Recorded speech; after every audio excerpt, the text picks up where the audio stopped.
All right, hello everyone, and welcome to my channel. Uh, this is a channel for educational purposes, so thanks for tuning in today.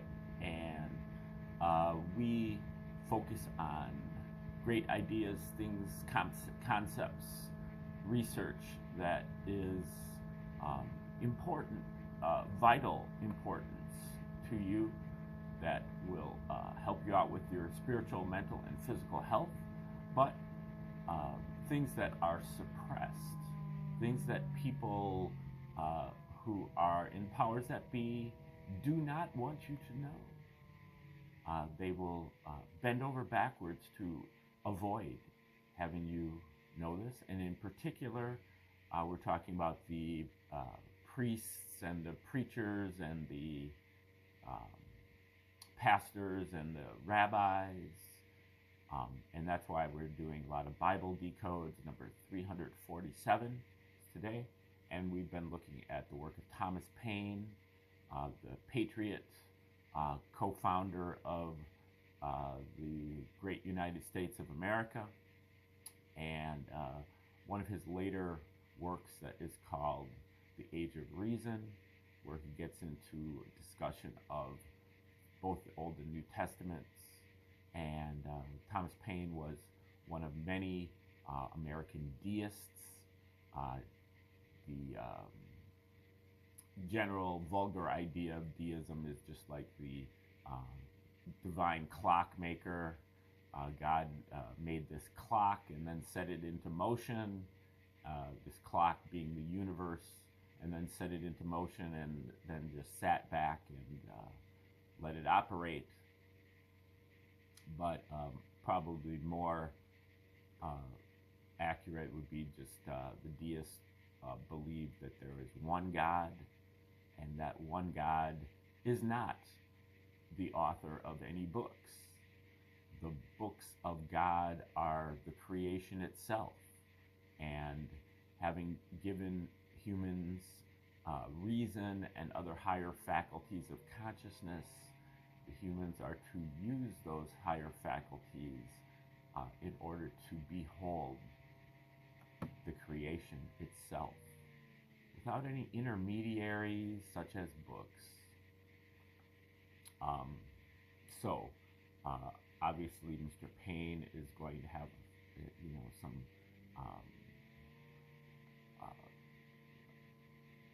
critical things to say about the books themselves and why they're not on point for figuring out what the nature of the Creator actually is. And he's in the middle of a discussion here in the New Testament about the Virgin Mary and the authenticity of all of that. So we'll start right here.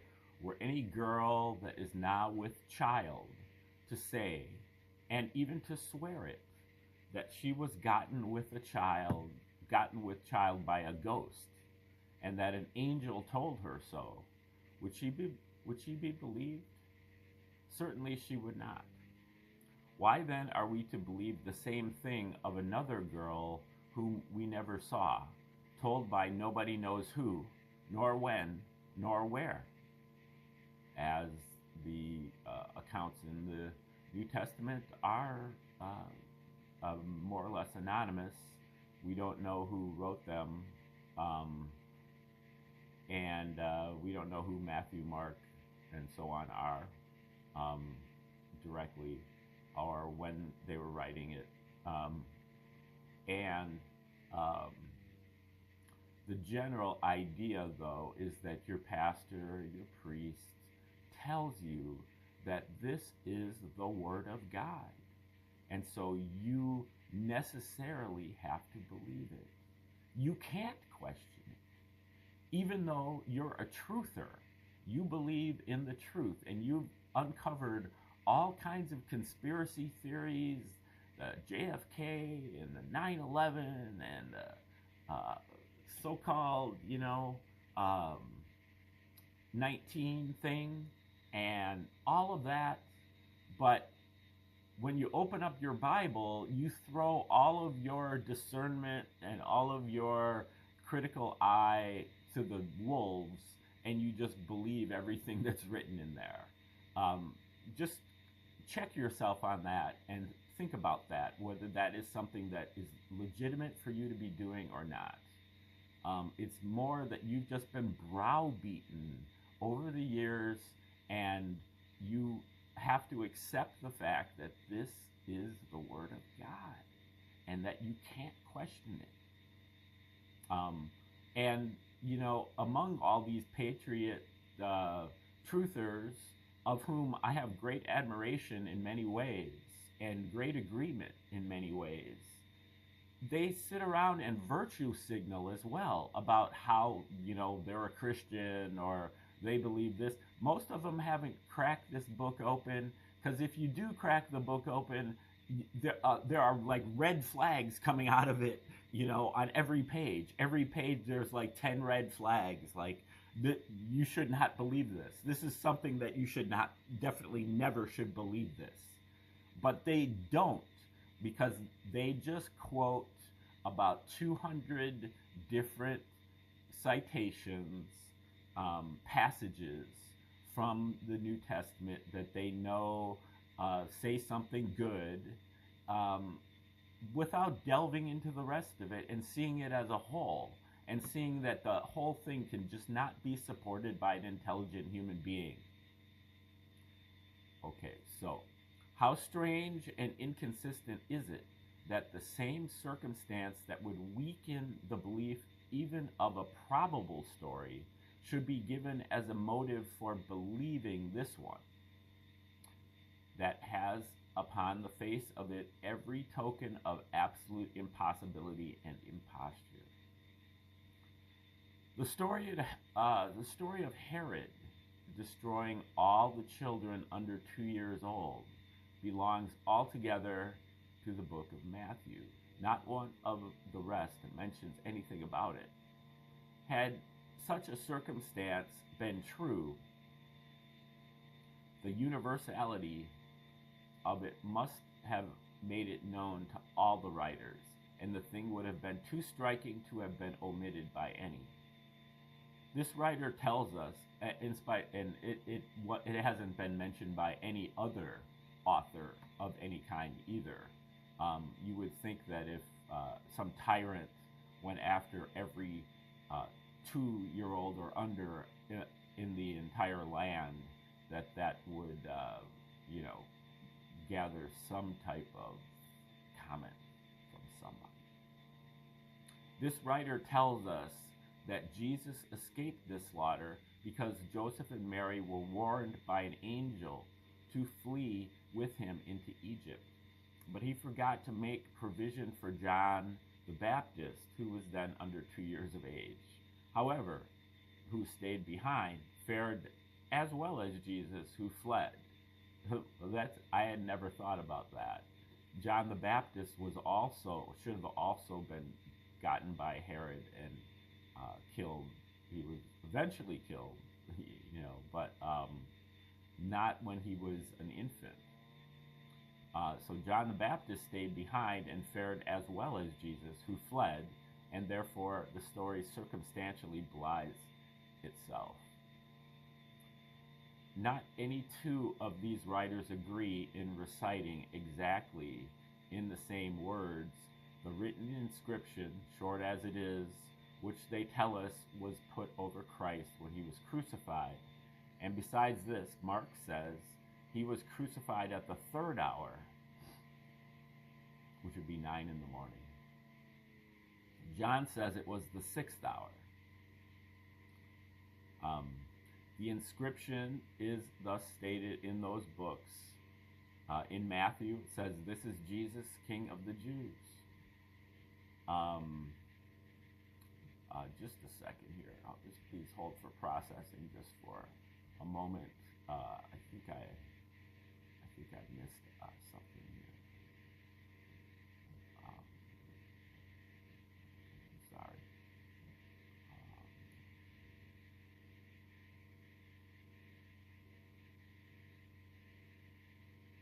Okay. In Matthew, it says, "This is Jesus, the King of the Jews." Mark says, "the King of the Jews." In Luke, it says, "This is the King of the Jews." John says, "Jesus of Nazareth, the King of the Jews." Well, I mean, it's not too far off, I would say, but let's see what he says here. "We may infer from these circumstances, trivial as they are, that those writers, whoever they were and in whatever time they lived, were not present at the scene." I don't think we even have to infer that. We know that they weren't present at the scene. If the scene had actually taken place. The only one of the men called apostles who appears to have been near to the spot was Peter. And when he was accused of being one of Jesus' followers, it is said in Matthew 26:74, "Then Peter began to curse and to swear, saying, 'I know not the man.' Yet we are now called to believe the same Peter convicted by their account of perjury. For what reason or on what authority should we do this?"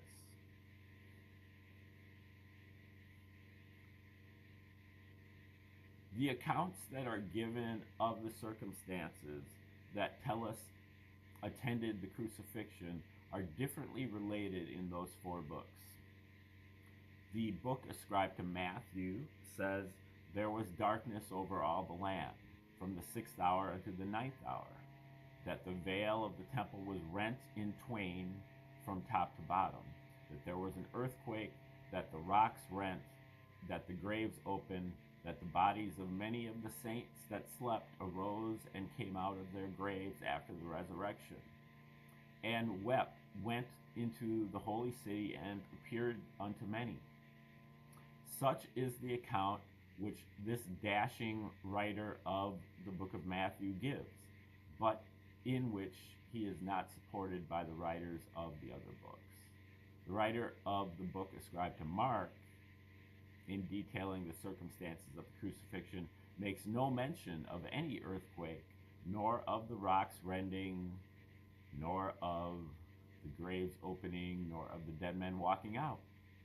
The writer of the book of Luke is silent also upon the same points, and as to the writer of the book of John, though he details all the circumstances of the crucifixion down to the burial of Christ, he says nothing about either the darkness, the veil of the temple, the earthquake, the rocks, the graves, nor the dead men.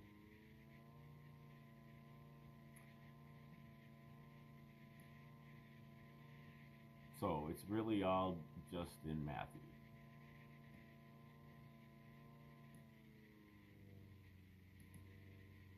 And that's kind of, Mark makes no mention, only Matthew. Okay. Now, if it had been true that these things had happened, and if the writers of these books had lived at the time they did happen, and had been the persons they are said to be, namely the four men called apostles, Matthew, Mark, Luke, and John, it was not possible for them, as true historians, even without the aid of inspiration, not to have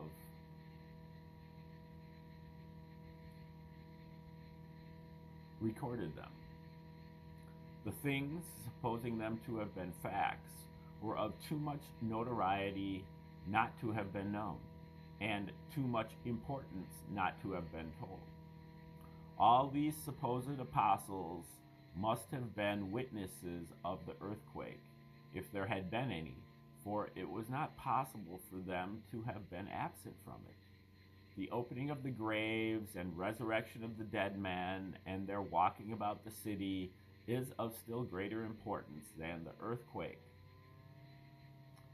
An earthquake is always possible and natural and proves nothing, but this opening of the graves is supernatural and directly in point to their doctrine their cause and their apostleship. Had it been true, it would have filled up whole chapters of these books and been the chosen theme and general chorus of all the writers. But instead of this, little and trivial things and mere prattling conversation of the he said this and she said that are often tediously detailed, while this most important of all, had it been true, is passed off in a slovenly manner by a single dash of the pen, and that by one writer only, and not so much as hinted at by the rest. It is an easy thing to tell a lie, but it is difficult to support the lie after it is told. The writer of the book of Matthew should have told us who the saints were that came to life again and went into the city, and what became of them afterwards, and who it was that saw them, for he is not hardy enough to say that he saw them himself. Absolutely.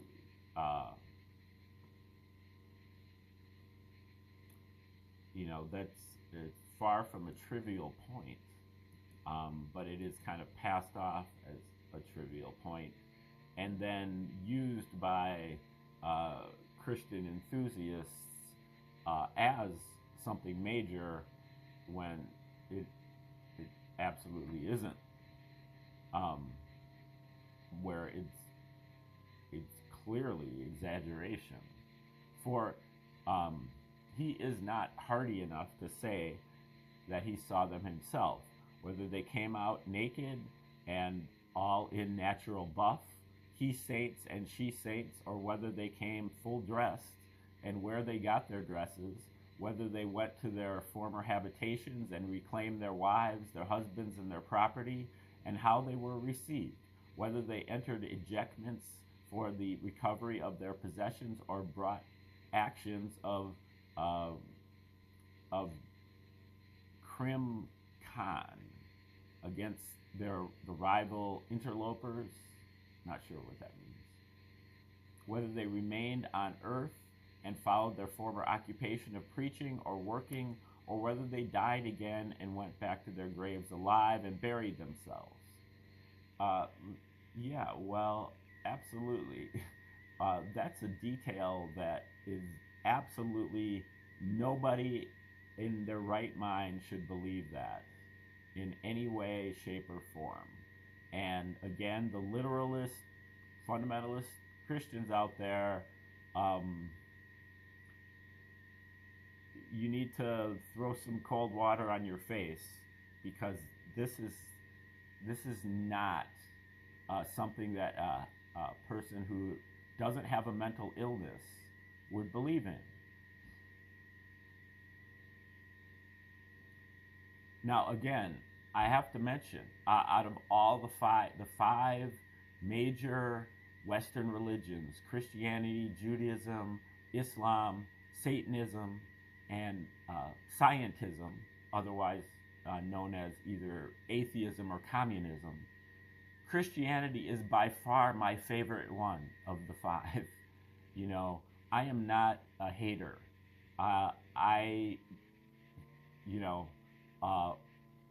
Maybe I disagree with all of the religions, but all of these Western religions anyway. This idea of deism appeals to me. One God, I can get with that. But this particular aspect is unsupportable. The graves came open and people started wandering out of the graves at the moment of the crucifixion. Strange indeed that an army of saints should return to life, and nobody knew who they were, nor who it was that saw them, and that not a word more should be said upon the subject, nor these saints have anything to tell us. Had it been the prophets who, as we are told, had formerly prophesied these things, they must have had a great deal to say. They could have told us everything, and we should have had posthumous prophecies with notes and commentaries upon the first, and a little better at least than we have now. Had it been Moses and Aaron and Joshua and Samuel and David, not an unconverted Jew had remained in all Jerusalem. Had it been John the Baptist and the saints of the times then present, everybody would have known them, and they would have out-preached and out-famed all the other apostles. But instead of this, these saints are made to pop up like Jonah's gourd in the night, for no purpose at all but to wither in the morning. Thus much for this part of the story. The tale of the resurrection follows that of the crucifixion, and in this, as well as in that, the writers, whoever they were, disagree so much as to make it evident that none of them were there. The book of Matthew states that when Christ was put in the sepulchre, the Jews applied to Pilate for a watch or a guard to be placed over the sepulchre to prevent the body being stolen by the disciples, and that in consequence of this request, the sepulchre was made sure, sealing the stone that covered the mouth and setting a watch. But the other books say nothing about this application, nor about the sealing, nor the guard, nor the watch, and according to their accounts, there were none. Matthew, however, follows up this part of the story of the guard or the watch with the second part that I shall notice in the conclusion, and it serves to detect the fallacy of those books. Now, I think we're going to get into this later tomorrow, but I would just recommend that you take a look at the work of Josephus. Josephus's 7-volume work called War of the Jews, which details, and it's supposed to be a history of the war between the Jews and the Romans from 66 until 73 AD. And that in that book,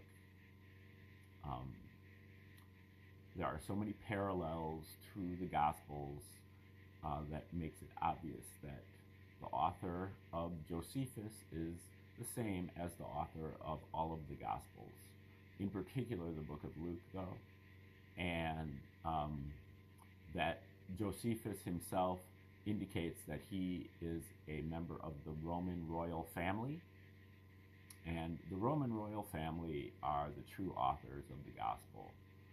They wrote particularly the Flavian dynasty of Caesars. They wrote the Gospels in the 70s, 80s, and maybe 90s AD, and they backdated the story to the later years of the reign of Tiberius in the late 20s, early 30s AD. And the model for the ministry of Jesus is the military campaign of Titus, the general, who goes on to become the second Flavian emperor. His father Vespasian to a lesser extent, the first Flavian emperor. And so if you follow Titus's military campaign in Josephus, you will see that every place that Titus goes in Josephus, Jesus also goes in the Gospels.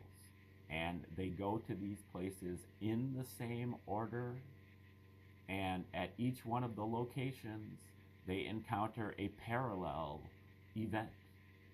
And whereas Titus deals with the event literally, Jesus deals with the event symbolically, or as a parable. And that each one of the events is spaced out by exactly 40 years, sometimes to the hour. So that shows you that the story of Jesus is just a replica of the story of Titus. And there are 8 bazillion other parallels as well that I've gone over in hundreds of videos before this that you can consult, but also other authors, many other authors who have been suppressed and who your priest or pastor or even family member or rabbi, well, maybe not so much rabbi in this particular case, would bend over backwards to make sure that you never find out about this. But you can look in the works of Joseph Atwill, his book Caesar's Messiah and Shakespeare's Secret Messiah. Also Michael Menescot's his book called Christianity's Origin as a Flavian Secrecy Cult. You can go back much further and go into Abelard Reuchlin's true authorship of the New Testament, the work of Roman Piso, James Valiant, Cliff Carrington, Henry Davis, and I think there are also Ralph Ellis. All of these people have been able to figure out that Josephus is the true writer of the New Testament, or at least of the Gospels. I believe his younger foster brother named Pliny the Younger is the author of the Pauline epistles, and he was also a member of the Roman royal, court, and that the first 2 emperors were probably in charge of Matthew, Mark, and Luke, and that John was most likely written by Titus's younger brother, Domitian, in his court, where he ruled from 81 until 96 AD, and he probably put together both the book of Acts and the book of John, and then the Pauline epistles were written later by Pliny the Younger and this guy named Arius Piso's son, Justus. Arius Piso, according to Abelard Reuchlin and Roman Piso, they believe that Arius Piso was the true author of the Gospels, and that he wrote under the pen name of Josephus. So they don't even believe Josephus even existed, which makes sense if you read his autobiography, which is very, very difficult to believe. So I think the whole thing is just a big hoax. And I think if you actually dug into it and studied it the way you study the 17th letter of the alphabet, and the way that you study the Kennedy assassination or whatever, you would realize that this is the most obvious psychological operation that you've ever seen. I know that you guys know what a psychological operation looks like, and this is exactly what this looks like. So I know you can do it. You've applied yourself when it's dealing with X of the 21st century, of the 20th century, and even somewhat the 19th century. But this goes way back. And the Romans were masters of propaganda. And this absolutely fits the bill. And it absolutely deserves some of your time, and it's an embarrassment of the entire movement that none of you have made this effort. None of you have figured this out. It's completely obvious and right in front of your face, and the sources are out there. Had you dug 6 inches deep, you would have figured this out by now. But it remains for people like me to have to tell you this. You all should be embarrassed and humiliated, and to some extent discredited entirely for omitting this and for not knowing about it. You have ridiculed and humiliated people on the other side for being so lazy with their facts and being having mental illnesses such as the the tranny thing, and just not knowing what the difference between a man and a woman is, and uh, calling that out rightly as a mental illness, and calling it out rightly as somebody who should be ashamed of themselves for allowing themselves to live in a fantasy world. Unfortunately, you're doing the exact same thing, albeit on a more minor level, because this doesn't infest your entire life. It is a lesser offense, but it is still the exact same thing. You are suffering from a mental illness of delusion, and you are living in a fantasy world about, the nature of your salvation, and you need to grow up. Just like, I'm just like your older brother or the neighbor down the street who tells you when you're 7 years old that Santa Claus doesn't exist. This is exactly the same thing. Eventually, you'll have to come to grips with it, that Jesus didn't exist, and that there is exactly the same amount of evidence for the existence of Jesus as there is for the existence of Santa Claus.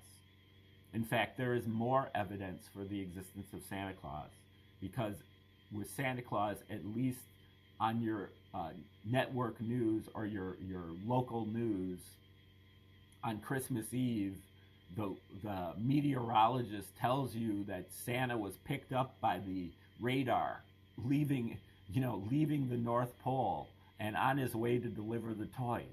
And so there's at least one piece of evidence, albeit it's a lie, but they at least gave you a piece of evidence that Santa actually exists. In the case of Jesus, there isn't any evidence. All of the evidence is Roman. Josephus, Tacitus, Suetonius, Pliny, and Trajan. Those are the only authors that have ever mentioned the existence of Jesus within 100 years of the time that he was said to have lived. And they're all members of the Roman royal family. This is an obvious psychological operation that was authored by the Romans. The Romans had a great deal of motive to mellow out the Jews by giving them a hero or savior who was a prince of peace, as opposed to a rabble-rousing revolutionary, which is what was predicted in a lot of the prophecies in the Old Testament. And you can say, well, what about the rabble-rousing that Jesus did, overturning